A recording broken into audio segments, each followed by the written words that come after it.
Tenga listo el tinto que ya vienen los huevos revueltos y con la estrellada de Roy Barreras, a quien le anularon su elección como congresista. Desde la redacción de La Silla Vacía soy Ricardo González Duque. Es viernes 5 de mayo. Anoche, mientras los ojos del Congreso estaban pendientes de la aprobación del plan de desarrollo, el Consejo de Estado anuló la elección del senador Roy Barreras al concluir que incurrió en doble militancia. Por lo que tanto han criticado a Roy Barreras de ir de un partido a otro, finalmente le pasó factura. No podía haber sido candidato del pacto histórico porque no renunció a tiempo al partido de la U.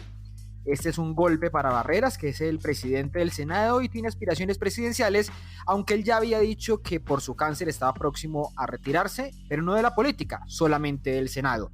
Pero también es un llamado de atención a los congresistas porque en su fallo el Consejo de Estado tira línea sobre la firmeza de la ley de bancadas que amarra a los congresistas a hacer caso a los partidos para que no les pase cosas como a Roy Barreras. Por demás, es un llamado de atención para el gobierno que pierde otra voz de centro, en este caso en el Congreso. Para hablar del tema, invitamos a Gerson Ortiz, que es el periodista del Congreso de La Silla Vacía. Gerson, ¿qué tal va todo? Ricardo, buenos días, ¿qué tal todo?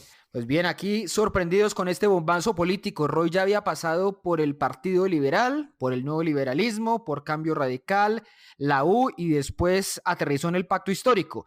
Después de todos estos saltos, finalmente, ¿por qué lo sancionan por doble militancia? Y le nombro un partido más, Ricardo. Ahora tiene partido propio que es la Fuerza de la Paz. Ah, anótelo ahí, sí señor, su partido propio. Exacto. Bueno, Ricardo, el cuento es así. A Roy le aplican algo que se llama la figura de la doble militancia, que dicen Sí. que una persona no puede pertenecer en simultáneo a dos partidos políticos, ni mucho menos tener una curul bajo esa condición. La ley impone ciertas obligaciones cuando usted asume un rol en un partido. Entonces, si usted quiere salirse de un partido para meterse a otro y ser candidato, lo puede hacer, pero Mm. debe renunciar un año antes de las inscripciones para las elecciones. Bajo esta explicación medio jurídica, aterrizamos en el caso de Roy.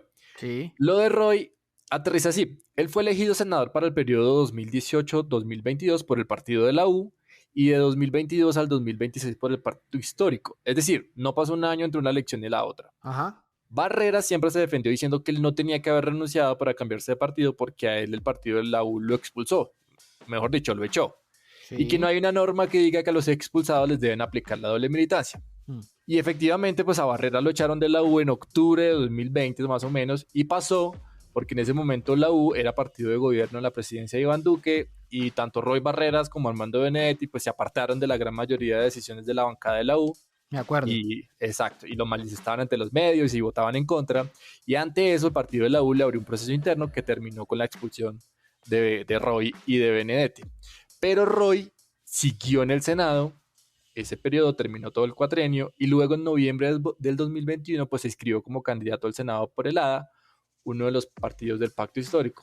Y al revisar toda esta cronología y todo este entuerto, pues la Sala Quinta del Consejo de Estado, que es la que define los temas electorales, definió que Roy estaba inhabilitado para aspirar por el pacto y por eso anuló su elección. De alguna manera, este fallo del Consejo de Estado le lanza una advertencia a los políticos. La jugada de que los expulsen de los partidos no es suficiente para que se vayan de una a otro partido, ¿no? Yo creo que ese es el principal coletazo, Ricardo, de toda esta decisión, Sí. porque de todas maneras Roy ya venía ambientando que se iba al Congreso pronto por sus temas de salud principalmente. Ajá.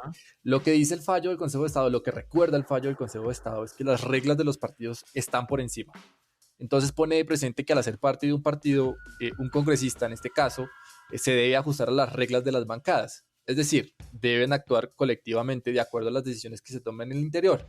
Y no se pueden separar de las decisiones de esa bancada o de su partido porque les puede pasar que o lo sancionen con decisiones que pueden ir hasta la expulsión o la pérdida del derecho al voto en la Sí. corporación.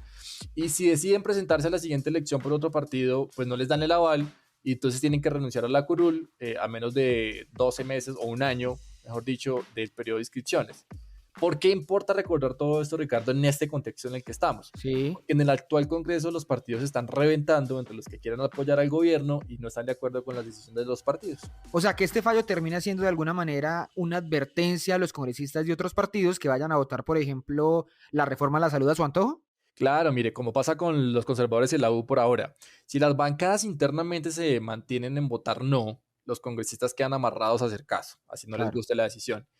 Esa definición, por ejemplo, entre los liberales aún están, veremos, porque ellos no han definido todavía en bancada. Que deben votar. Exacto.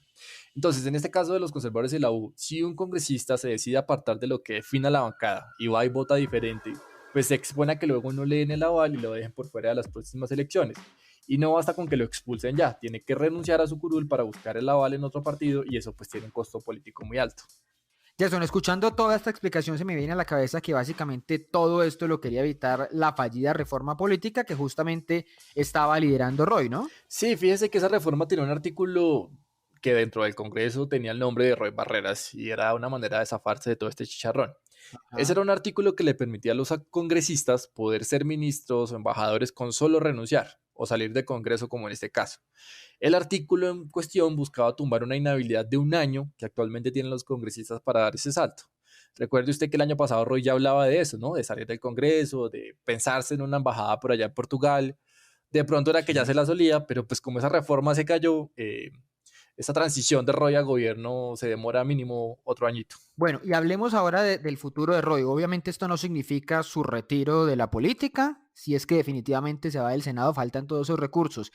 Ahora, ¿qué puede pasar? ¿Puede ir al gobierno o definitivamente esa posibilidad de que sea ministro de Petro es una fantasía? A Roy le anularon la elección, pero no le aplicaron una sanción mayor que es la pérdida de investidura, que es cuando a un Sí. político básicamente le declaran la muerte para participar, ser elegido o participar o ser nombrado en algún cargo público. En este caso, simplemente a Roy, el Consejo de Estado dice su elección no existió, pero puede mantenerse en política. Y en ese sentido, yo creo, y la lectura es que ahora Roy para rato, porque tiene cómo hacerlo. Tiene un partido político propio que es la Fuerza de la Paz, que justamente nace de su nula elección. Y por eso Ujú. seguramente ese tema de la Fuerza de la Paz tendrá sus demandas próximamente en el Consejo Nacional Electoral. Entonces, con Fuerza de la Paz, Roy va a jugar fuerte en las elecciones regionales de octubre, en las que vamos a elegir gobernadores y alcaldes. Va a tener candidatos propios y en coalición en la mayoría de las regiones. Y de cierta manera está pavimentar una posible aspiración presidencial en 2026, que ha sido su gran anhelo y su gran sueño. Entonces, con partido propio, no solo va a tener avales para repartir, sino también plata, que les irá al Estado a todos los partidos para funcionar, y publicidad. Y como lo dijo de la noche, apenas conoció el fallo, habrá madera de Roy para rato. Eso sí, yo no creo que vayamos a dejar de saber del senador Roy Barreras en la política colombiana por todos estos saltos que ha dado y por qué eso, porque tiene aspiraciones y es un político realmente muy sagaz. Pues Gerson, muchas gracias por pasar de nuevo por acá. Gracias, Ricardo, por la invitación. Y arranqué el día con estas movidas. El presidente Petro y el fiscal Barbosa se volvieron a meter en una feroz discusión.